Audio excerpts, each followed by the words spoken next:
Basically, it all started in 1968 with the original car, the 69 Mickey Thompson car. My dad and Danny and Guy set 295 national and international records with 3 different Mustangs in 1968, and it was part of Ford's campaign to introduce the 1969 Mustang. So car has a lot of historic value. Brent ended up buying that car from Danny Thompson for his museum. Brent has a large collection. Now that Brent Hajek has it, it's really good because it lives in a museum where people can actually see it.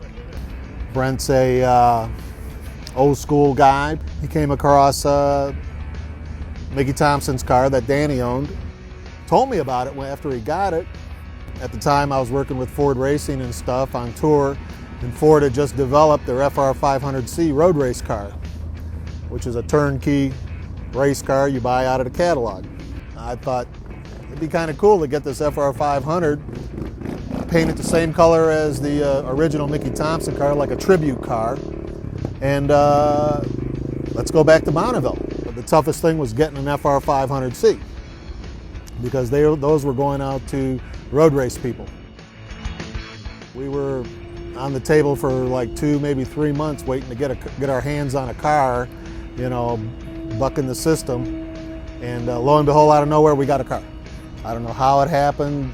We hit some button somewhere when we told people what we wanted to do, because most people thought we were like, you know, off center to try to do something like this.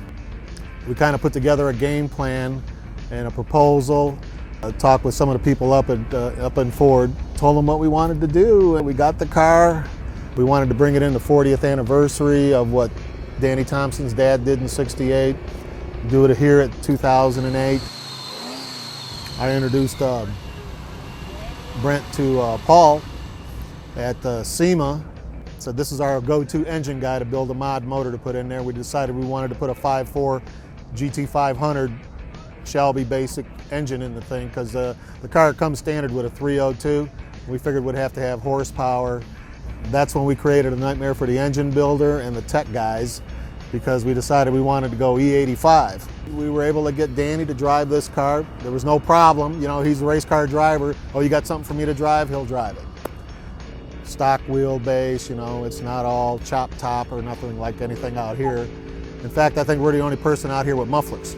I think we did it in a 1.5 years time, which it's pretty hard to put a program together. And this outfit lacks nothing to any crew that I've ever seen.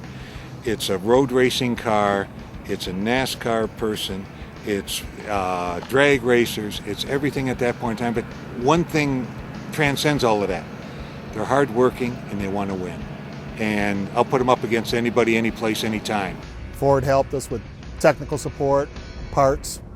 Dev, our tech guy, I mean, that guy, we can't even run the car nowhere unless we got these guys with us, because they got all the computer gizmos and everything. We're old school. We think carburetors, put the key in and go, you know. We can't do nothing without those guys. The nuts and bolts of the thing are the same. It's all the control side of it. The engine management. It's not like the old days. You grab a handful of distributor and crank some lead in. Yeah, that sounds good, and go. If it didn't work, well, you know. Try something else. Yeah, same way. Valve lash, change the valve lash to add or take away cam. That's all you had to work with.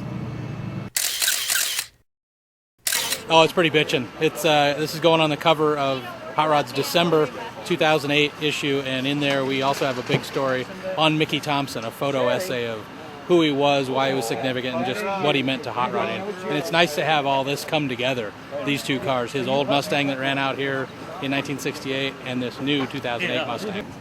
Hot Rod's waiting on us out there to do the photo shoot, hopefully get our cover shot with these two cars. And we thought, well, it was going to be about a 20-minute warm-up, turned into about a 3-hour deal, huh, Paul? And anyway, tightened the master cylinder back up, and now the brake pedal is rubbing on the firewall. We've got some alignment issues. But, about to get it worked out. In about 20 minutes, we're going to roll out on the salt and do our photo shoot, I hope.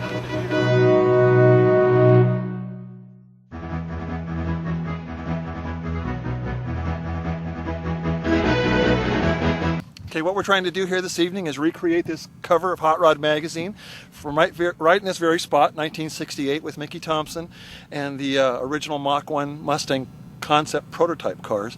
And now Brent Hike's doing the same thing with the new Mach 1, and we're going to recreate this cover for the 40th anniversary of the issue of the magazine, as well as the 60th anniversary of Hot Rod magazine this year, and the 60th anniversary of this running of Bonneville. So it's anniversary party time.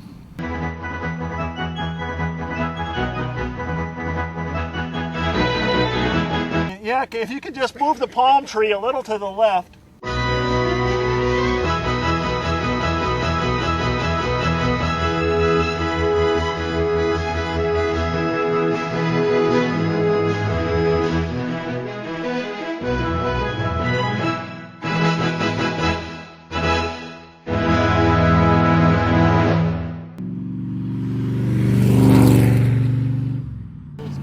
You know, it's not like NASCAR where you have the banks and the surface all the same. The surface changes all the time. You know, we went through a real rough beginning of the week with the salt being wet. Moved the course over, it got a little harder. And Bonneville Salt Flats is it's a different place. A lot of the rules that apply in so many different race organizations and race tracks and different forms of racing don't apply here.